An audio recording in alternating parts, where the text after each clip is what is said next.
Halo Regime of Changer, perkenalkan saya Husain Fadilah. Di sini kita akan ngomongin tentang saham.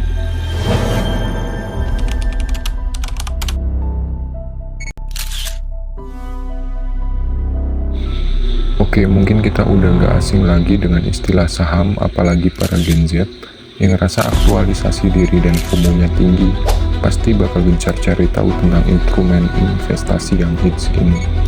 Saham sederhananya adalah bukti kepemilikan nilai dari sebuah perusahaan. Saham itu ada dua jenis utama. Yang pertama saham biasa, kamu dapat hak suara di RUPS dan dividen kalau perusahaan untung. Yang kedua saham preferen, dividen lebih pasti tapi biasanya tanpa hak suara di RUPS. Sekarang masuk ke cara analisis saham. Ada dua pendekatan utama. Yang pertama analisis fundamental. Analisis ini fokus ke kondisi internal perusahaan dan faktor ekonomi makro. Tujuannya apa? Untuk mencari tahu apakah perusahaan itu under value ataupun over value. Bisa dari kinerja keuangan, rasio keuangan, prospek bisnis, dan kondisi makroekonomi. Yang kedua adalah analisis teknikal. Analisis ini lebih fokus ke data harga saham dan volume perdagangan. Beberapa alat analisis teknikal yang sering dipakai misalnya candlestick chart, moving average, relative strength index, dan support and resistance. Keduanya bisa dipakai barengan, dan modal buat jangka panjang, sedangkan teknikal buat ambil timing beli atau jual yang pas. Sekarang waktunya saya buka Stockbit. Di awal perkuliahan semester 3 udah dilakukan investasi awal virtual, jumlahnya 100 juta ya. Dan ini ada beberapa saham yang saya beli di awal. Saham yang saya beli di differentiate.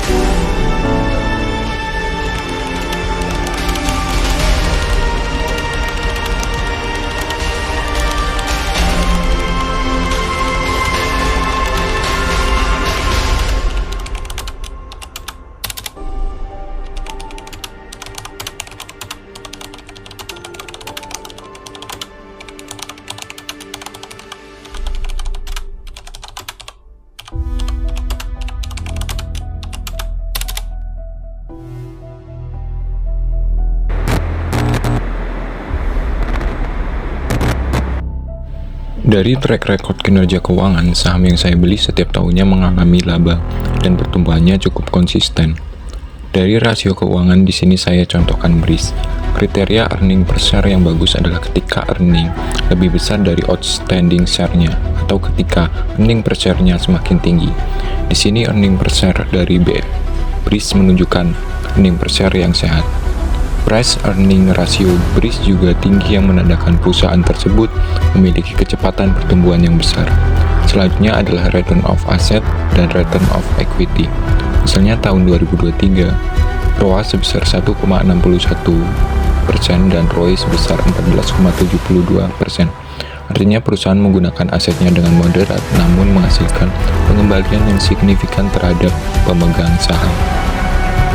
Selanjutnya masuk ke analisis teknikal dengan candlestick chart. Di sini kita lihat bersama trendline dari masing-masing saham yang saya pilih secara long term menunjukkan uptrend. Nah, pada tanggal 24 September saya jual saham BBRI setengahnya 20 lot saat di harga 5.500 sehingga memperoleh gain karena harga belinya 5.150. Saya hanya jual setengahnya karena berharap akan ada kenaikan harga di kemudian waktu. Lalu di tanggal 22 November saya mendapat kabar miring seperti ini.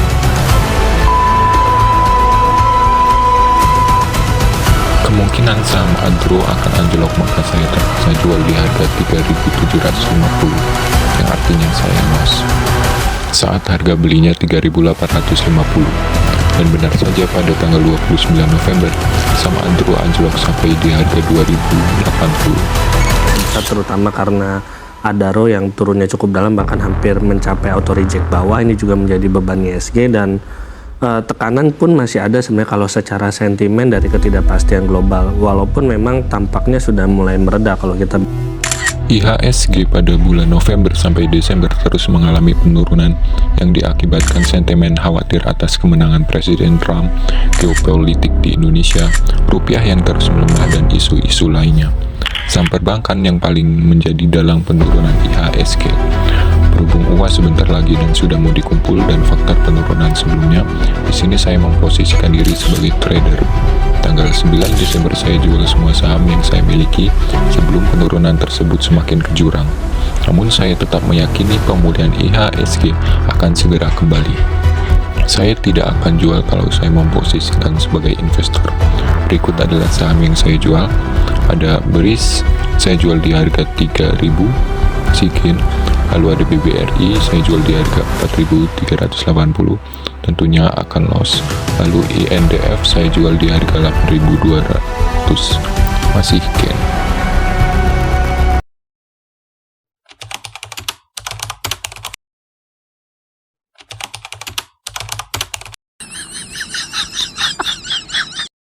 Baik, di sini bisa dilihat berdasarkan hasil portofolio Stockbit, dana 100 juta itu dialokasikan ke dana ASII dan saham BBRI sebesar 8.960 dengan kerugian min 0,01% dan virtual equity sebesar 99.974.160. Nah, untuk selanjutnya saya akan menceritakan seberapa menariknya perusahaan BBRI dan perusahaan ASII di mata saya, dan saya akan membagikan proses cara berpikir saya sebelum akhirnya memutuskan untuk berinvestasi di saham ini. Nah, di sini kita akan membahas dulu mengenai saham BBRI. Nah, BBRI ini merupakan salah satu bank BUMN yang bergerak di bidang usaha perbankan, yang merupakan bank terbesar di segmen usaha mikro, kecil, dan menengah atau UMKM, dengan layanan microbanking terbesar di Indonesia maupun di dunia. Selain fokus pada segmen UMKM, BRI juga terus mengembangkan berbagai produk consumer banking dan layanan institusional bagi masyarakat perkotaan. Melalui layanan e-banking yang didukung oleh 24.684 unit ATM serta 284.426 unit edisi yang tersebar di seluruh pelosok Indonesia. Nah, bisa dilihat harga saham BBRI yang turun terus-menerus belakangan ini. Saya yakin ini bikin banyak orang takut buat beli, apalagi nggak tahu kapan nih penurunannya itu berakhir. Kemarin BBRI sendiri itu sempat turun sampai di titik terendahnya itu di harga 4.050. Nah, kemarin saya sempat beli nih pas harganya itu di 4.080. Nah, pada tahun 2024 harga saham BBRI ini terkoreksi atau turun cukup signifikan dari harga 6.400 sampai dengan harga 4.090 atau turun lebih dari 30%. Dengan beberapa sentimen negatif yang mempengaruhinya, seperti aksi jual asing yang masif di tahun 2024 sebesar 33,6 triliun secara year to date, dan peraturan pemerintah tentang penghapusan utang UMKM yang sudah dipisahkan oleh Presiden Prabowo. Nah, di sini kita akan melihat saham BBRI menggunakan analisis fundamental. Nah, analisis fundamental ini adalah metode analisis yang digunakan untuk mengetahui nilai intrinsik saham dan membuat keputusan investasi yang tepat. Nah, analisis ini berfokus pada faktor-faktor yang dapat mempengaruhi kinerja perusahaan, seperti kebijakan perusahaan, rasio keuangan, dan keadaan perekonomian. Nah, di sini bisa dilihat untuk laporan laba rugi saham BBRI pada 5 tahun terakhir. Nah, pada tahun 2019, dia itu memiliki pendapatan sebesar 127,1 triliun. Dan pada tahun 2020, yaitu pendapatannya sebesar 142 triliun. Dan pada tahun 2021, yaitu sebesar 150,5 triliun. Pada tahun 2022, yaitu memiliki pendapatan sebesar 160,8 triliun. Dan pada akhir tahun 2023, yaitu memiliki 188,1 triliun. Nah, di sini dapat disimpulkan bahwa jika kita lihat dari laporan laba rugi, pendapatan saham BBRI ini setiap tahun mengalami kenaikan secara terus-menerus. Baik, di sini kita akan melihat dari segi analisis PBV dan PIR-nya. Per 19 Desember 2024, harga saham BBRI ini berada di level 4.090.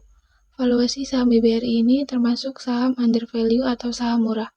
Karena price to book value atau PBV itu pada tanggal 19 Desember 2024 yaitu sebesar 1,92 dan price earning ratio atau PER-nya itu pada 19 Desember 2024 yaitu sebesar 10,13 yang saat ini berada di bawah rata-rata BBV yaitu sebesar 2,53 dan PER sebesar 15,25 dalam 10 tahun terakhir. Nah, selanjutnya kita akan melihat saham BBRI dari return on asset dan return on equity-nya. ROA atau return on asset ini yaitu akan menunjukkan seberapa besar kemampuan perusahaan dalam menghasilkan laba dengan menggunakan total aset yang dimiliki perusahaan. Nah, sedangkan ROE atau return on equity yaitu digunakan untuk mengukur seberapa besar keuntungan yang dihasilkan perusahaan dibandingkan dengan modal yang disetor oleh pemegang saham. Nah, di sini kita lihat return on asset-nya yaitu 3,12%. yang bernilai positif. Maka ini menunjukkan perusahaan BBRI mampu menghasilkan laba. Dan jika kita lihat dari return on equity-nya yaitu sebesar 18,92% yang menunjukkan bahwa profitabilitas return on equity atau ROE ini adalah baik karena ROE lebih dari 15%. Nah, di sini kita akan melihat saham BBRI menggunakan analisis teknikal. Berdasarkan grafik analisis teknikal di samping menunjukkan bahwa saham BBRI ini sedang berada di level support dan bisa melakukan pembelian atau buy. Sedangkan secara pergerakan harga saham pada sebuah tren teknikal grafik di samping ini menunjukkan bahwa saham BBRI ini sedang mengalami penurunan atau downtrend. Jadi kalau kita simpulkan yang kita bahas tadi, Bank BRI ini masih jadi salah satu bank yang solid dengan fokus ke UMKM, manajemen risiko yang ketat, serta strategi digitalisasi yang efektif. Kondisi pasar mungkin nggak terlalu stabil, tapi dengan fundamental yang kuat, mereka tetap punya peluang besar buat bertahan dan bertumbuh. Jadi dengan kualitas fundamental perusahaan sebaik ini, saya anggap penurunan saham BBRI itu sebagai kesempatan untuk membeli saham di harga murah.